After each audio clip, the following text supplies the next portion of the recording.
Bismillahirrahmanirrahim. Alhamdulillahirrabbilalamin. Wassalatu wassalamu ala asyrafil anbiya wal mursalin wa ala alihi wasahbihi ajmain. Assalamualaikum warahmatullahi wabarakatuh. Selamat sejahtera dan salam satu Malaysia. Kepada ahli panel dan para hadirin yang dirahmati Allah sekalian.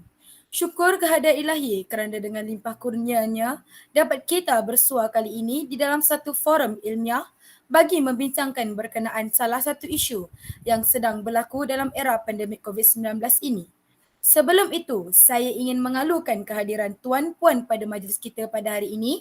Semoga kita semua akan memperoleh manfaat yang berguna daripada forum ini, insya-Allah. Tajuk forum kita pada hari ini berkisar mengenai isu dan cabaran yang kita alami ketika mahu melakukan ibadah sepanjang tempoh Perintah Kawalan Pergerakan dikeluarkan.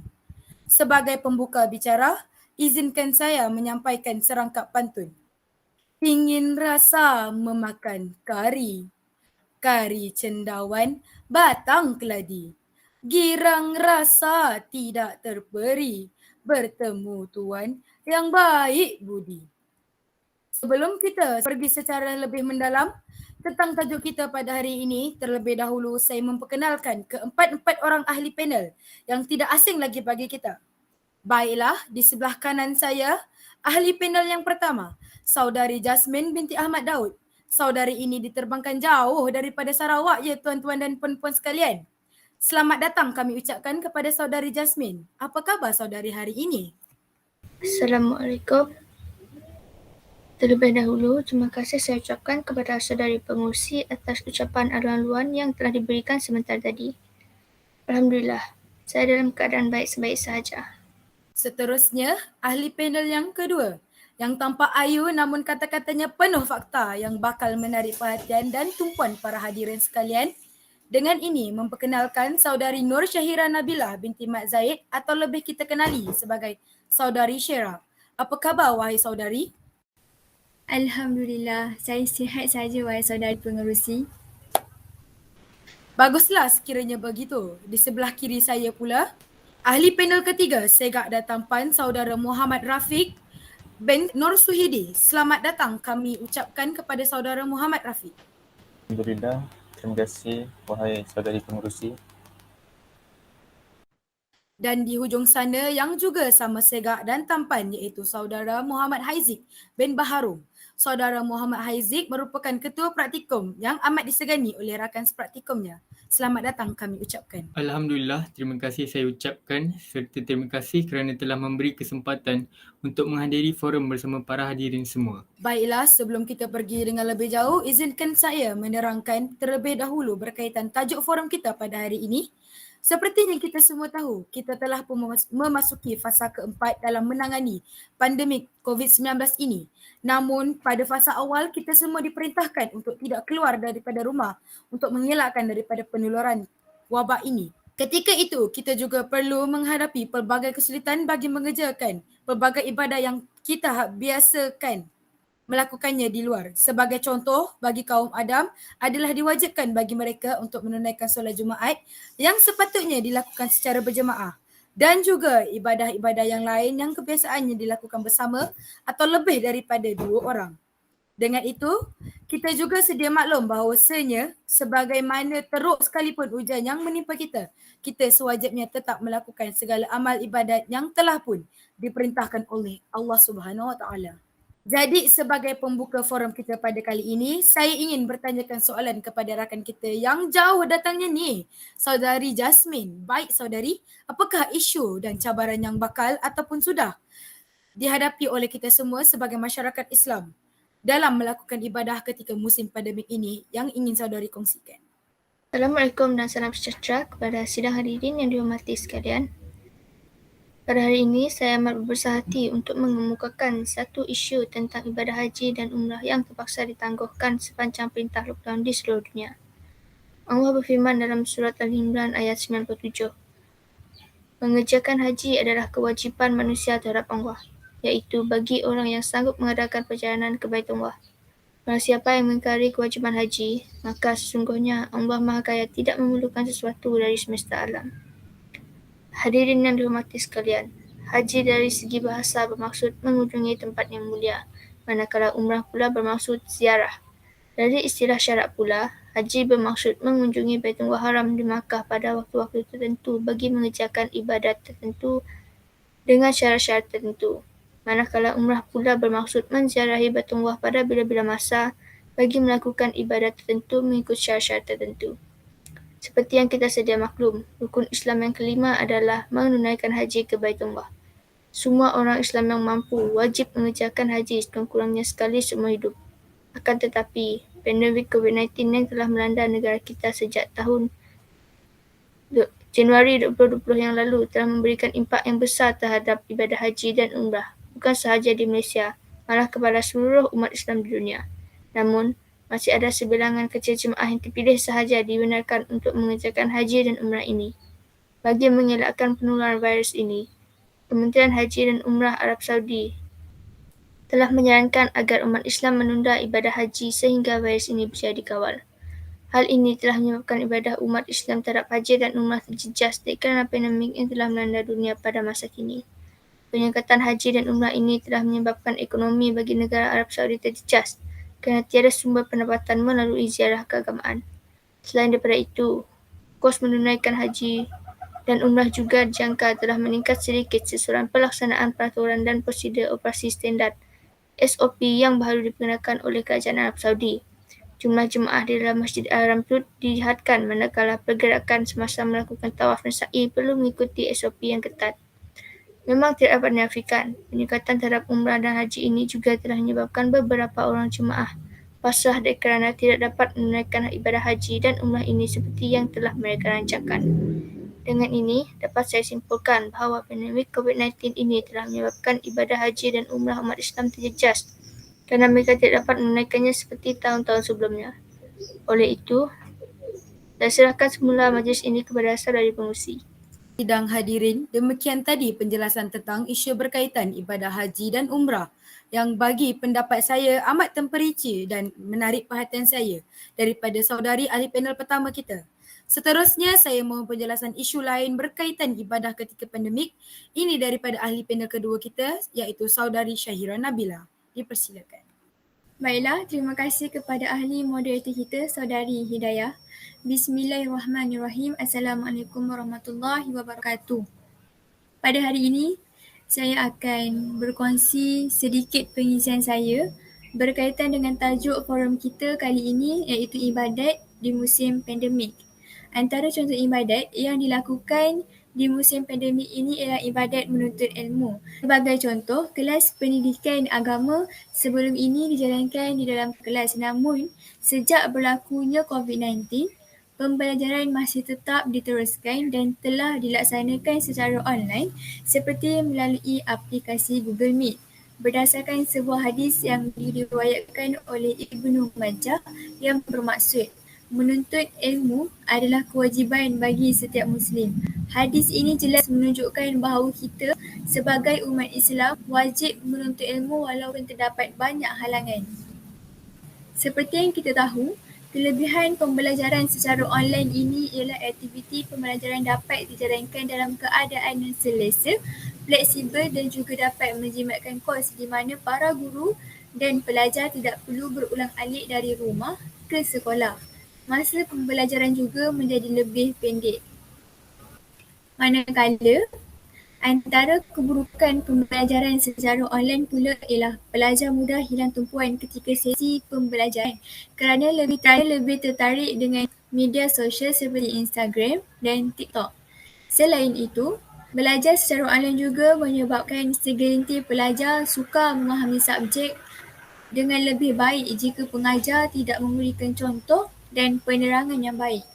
Hal ini jelas menunjukkan bahawa proses menuntut ilmu bukanlah suatu hal yang mudah kerana terdapat banyak halangan dan cabaran yang menghalang kita untuk meneruskannya. Walaupun begitu, kita sebagai umat Islam hendaklah cekal dan tabah supaya dapat meneruskan pembelajaran kerana terdapat kelebihan menuntut ilmu yang telah dinyatakan oleh Nabi Muhammad SAW di dalam hadis yang diriwayatkan oleh Abu Dawud yang bermaksud, Allah Subhanahu Wa Taala akan memudahkan jalannya ke syurga bagi mereka yang menuntut ilmu Dan sesungguhnya para malaikat mengembangkan sayapnya menaungi orang yang menuntut ilmu. Semua makhluk yang berada di langit, bumi dan di dalam air sentiasa memohon keampunan daripada Allah untuk mereka yang menuntut ilmu. Hadis ini telah memberitahu kita bahawa orang yang menuntut ilmu akan dimudahkan jalannya ke syurga oleh Allah.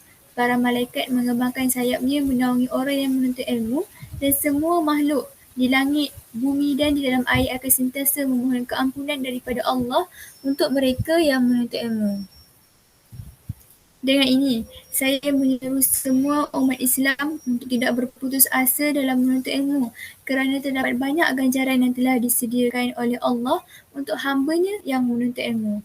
Dengan ilmu, kita akan menjadi orang yang berjaya di dunia dan di akhirat. Sekian sahaja pengisian saya kali ini. Terima kasih. Terima kasih kepada panel kedua atas pandangan yang amat bernas sebentar tadi. Seingat saya, saudara Muhammad Rafiq juga ada membuat sedikit penelitian berkenaan tajuk yang persis saudari Syahira Nabila.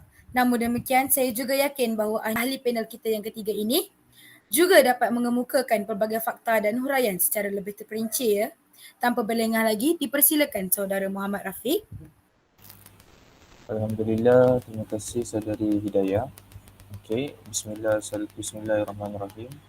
Assalamualaikum warahmatullahi wabarakatuh para hadirin sekalian yang dirahmati dan disayangi oleh Allah Subhanahu Wa Taala.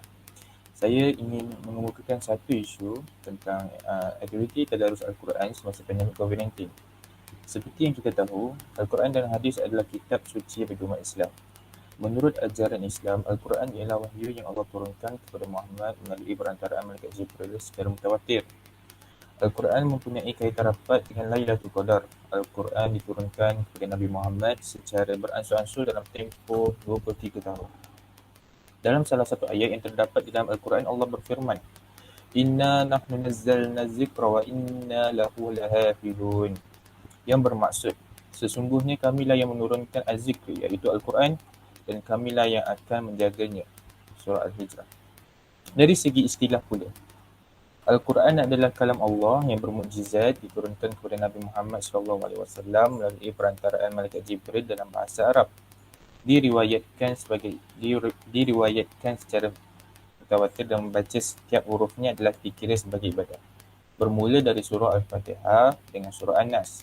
Sebagaimana yang kita tahu, sekarang kita melalui satu pandemik, iaitu pandemik COVID-19 yang cukup berbahaya bagi kita semua kerana ia akan menyebabkan kematian. Maka kita perlu mengikut peraturan SOP yang telah ditetapkan oleh kerajaan. Kebiasaannya, aktiviti tilawat Quran sering dilaksanakan semasa bulan Ramadan selepas solat sunat tarawih. Ia tidak semestinya hanya boleh dilakukan semasa bulan Ramadan sahaja, akan tetapi hari lain juga boleh kita laksanakan. Namun, kini aktiviti tilawah Al-Quran tidak boleh dilaksanakan bagi melakkan wabak COVID-19 semakin menular. Maka umat Islam tidak dapat berkumpul seperti dahulu untuk melakukan aktiviti tilawah Al-Quran secara bersama-sama. Pandemik COVID-19 juga menyebabkan remaja zaman sekarang leka dan lalai dengan kecanggihan dunia masa kini seperti media sosial. Ini juga akan menyebabkan lahirnya insan yang tidak bertanggungjawab dan tidak berdisiplin kerana kurangnya dididikan agama dan dalam diri. Oleh sedemikian, terdapat beberapa kaedah yang boleh menyelesaikan masalah ini dengan mengikut peraturan SOP yang telah ditetapkan oleh kerajaan. Sebagai contoh, kita boleh melakukan tilawah Al-Quran secara online dengan menggunakan aplikasi yang sedia ada seperti Google Meet, Zoom, Microsoft Teams dan sebagainya. Walaupun suasana tidak sama seperti dahulu, akan tetapi aktiviti tilawat Al-Quran masih dapat dijalankan secara online. Selain itu, kita juga boleh berkumpul di surau seperti dahulu untuk melaksanakan aktiviti tilawat Al-Quran. Akan tetapi, kita perlu mengikut peraturan yang telah ditetapkan oleh kerajaan seperti melakukan penjarakan sosial antara satu sama lain, memakai pelitup muka dan sentiasa memakai hand sanitizer. Kaedah-kaedah ini dapat dilaksanakan bagi meneruskan tilawat Al-Quran secara bersama. Walau bagaimanapun, peraturan SOP harus kita turuti. Itu sahaja daripada saya. Assalamualaikum warahmatullahi wabarakatuh. Saya serahkan kepada saudari Hidayah. Terima kasih. Terima kasih Saudara Muhammad Rafiq, ahli panel kita yang ketiga. Ya, sedang hadirin, kita masih lagi berada di majlis forum yang ceria dan indah ini.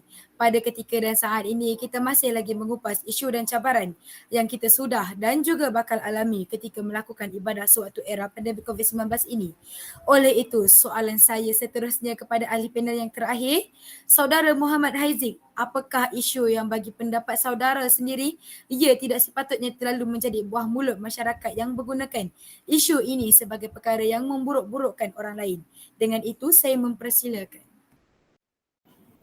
Terima kasih kepada moderator kita, Saudari Hidayah. Assalamualaikum warahmatullahi wabarakatuh. Saya di sini ingin membincangkan perubahan yang berlaku pada ibadah solat Jumaat. Pertama sekali, solat Jumaat hukumnya adalah wajib ke atas setiap individu Muslim dan ibadah ini dilakukan pada setiap hari Jumaat pada waktu zuhur. Hukum meninggalkan solat Jumaat merupakan perbuatan yang ditegah. Orang yang meringan-ringankan hukum Allah ini akan mengundang kemurkaannya dan mereka bakal menerima balasan yang setimpal dengan dosa yang dilakukan. Bahkan, orang yang enggan mentaati suruhan Allah, pintu hatinya lama-kelamaan akan tertutup daripada mendapat hidayah dan menjadikan mereka semakin sesat dan terus melakukan dosa-dosa yang lain. Dari Abu Ja'di Ad-Damri bahawa Rasulullah SAW bersabda, sesiapa yang meninggalkan solat Jumaat 3 kali dengan sengaja, maka Allah SWT akan menutup hatinya dengan menerima petunjuk. Hadis riwayat Abu Daud. Solat Jumaat diwajibkan kepada mereka yang memenuhi 7 syarat berikut, iaitu yang pertama, beragama Islam, baligh, berakal, merdeka, yakni bebas sepenuhnya, lelaki, sihat tubuh badan dan bermukim di tempat solat Jumaat didirikan. Namun, dalam era pandemik ini, wabak COVID-19 semakin meluas dan menyebabkan terdapat beberapa halangan untuk umat Islam, khususnya lelaki, untuk menunaikan ibadah solat Jumaat ini. Dalam isu ini, terdapat pandangan dari beberapa badan fatwa berautoriti, antaranya dari Majlis Fatwa Syari UAE. Ianya berpandangan bahawa haram hukumnya bagi sesiapa yang dijangkiti atau disyaki dijangkiti virus untuk berada di tempat yang umum atau pergi ke masjid untuk menunaikan solat Jumaat maupun solat hari raya.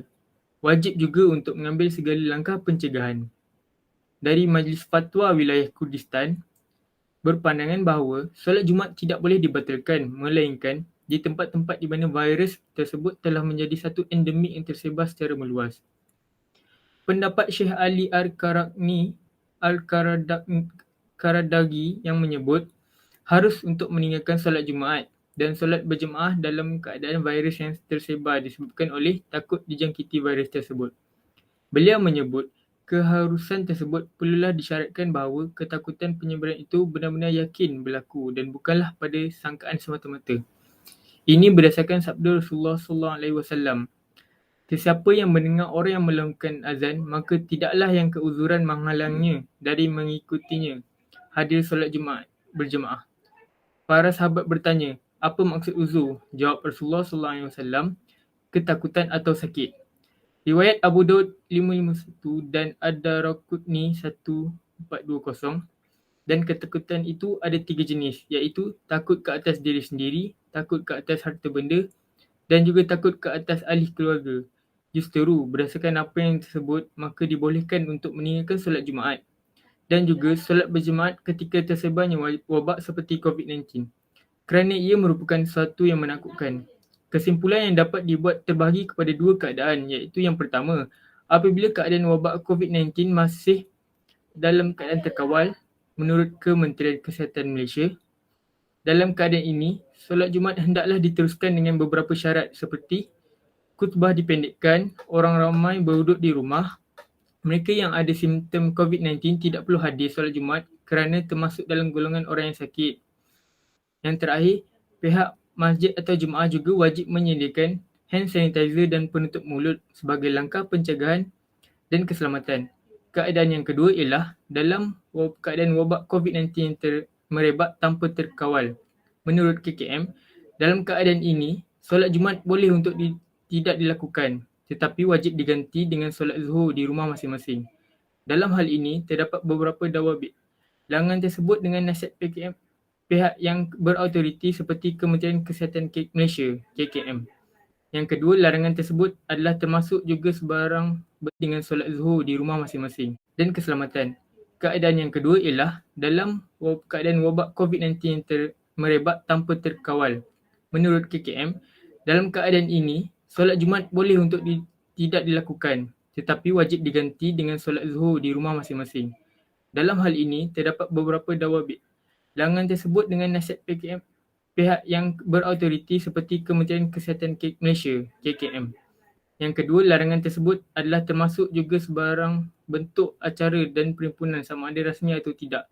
Dan terakhir sekali, wabak sudah menunjukkan kesannya dan ramai individu telah disahkan positif COVID-19 di tempat tersebut. Terima kasih.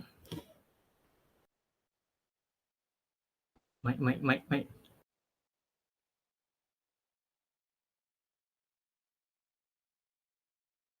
Bangga sangat tu. Begitu hebat kata-kata atau pendapat yang diutarakan oleh ahli panel kita sebentar tadi. Diharapkan ianya dapat dijadikan iktibar dan panduan bagi semua para pelajar. Konklusinya, dalam apa jua rintangan dan halangan yang dihadapi, pasti ada jalan penyelesaiannya. Seperti yang disebut dalam pepatah, selepas ada hujan pasti munculnya pelangi. Ia juga dapat dirumuskan bahawa apa saja yang berlaku di bumi Allah ini pasti ada sebab dan hikmahnya. Oleh itu, kita sebagai hamba Allah yang perlu taat beribadah kepadanya seharusnya memikirkan pelbagai cara bagi memudahkan diri kita untuk menunaikan ibadat-ibadat tersebut. Meskipun wabak ini boleh menyebabkan kematian, pihak mufti Kerajaan Malaysia juga sedaya upaya mencari jalan penyelesaian bagi kekal menjalankan ibadah seperti solat berjemaah seperti biasa di semua masjid dan surau yang ada di seluruh Malaysia ini. Terima kasih saya ucapkan kepada semua ahli panel kita yang sudi hadir ke majlis forum kita pada hari ini bagi membincangkan isu-isu dan cabaran yang bakal maupun yang sedang kita alami sepanjang menghadapi pandemik COVID-19 ini. Semoga forum kita pada hari ini dapat memberikan segala informasi yang bermanfaat kepada semua hadirin sekalian. Nampaknya masa amatlah menceburui kita. Oleh itu, sebelum kita mengakhiri bicara forum kita pada hari ini, terimalah serangkap pantun yang berbunyi. Selesai meriah majlis acara, perkara baik jadi pendoman. Andai ada terlanjur bicara, salah silap harap dimaafkan. Sekian saja untuk hari ini. Terkasar bahasa tersilap bicara mohon dimaafkan. Sesungguhnya yang baik itu datangnya daripada yang Maha Pencipta dan yang kurang elok itu datangnya daripada kekhilafan diri kami sendiri. Wallahualam. Saya akhiri forum remaja kita pada pagi ini dengan lafaz yang mulia. Wabillahi taufiq wal hidayah. Assalamualaikum warahmatullahi wabarakatuh.